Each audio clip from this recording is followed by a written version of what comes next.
this is meant to provide a quick overview of how to use a potentiometer in the lab. And before I show the physical example, I wanted to go over this diagram here. If you look at a potentiometer, it has three leads. One is VCC, one is out, and one is ground.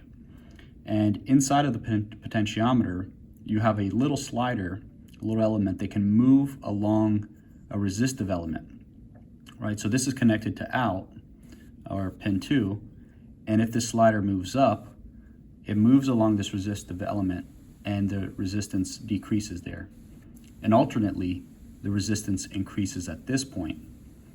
So one thing to note about the potentiometers is that the resistance between 1 and 3 never changes. That is the total potentiometer value. But you are able to adjust the resistance between 2 and 1 and 2 and 3. So it can be used as a variable resistor.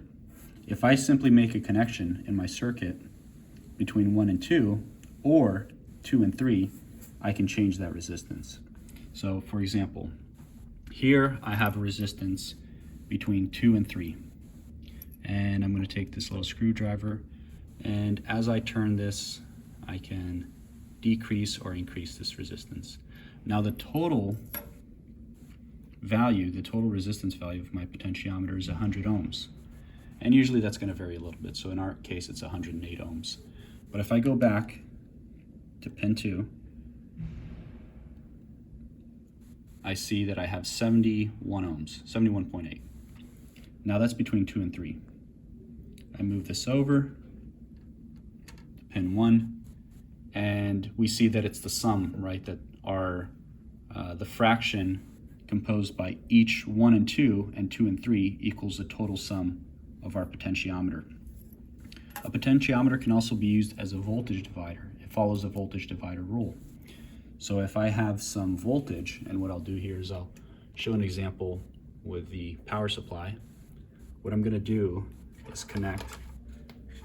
I'll set my output on here, and I'll make a connection here and here. So I can confirm this if I want.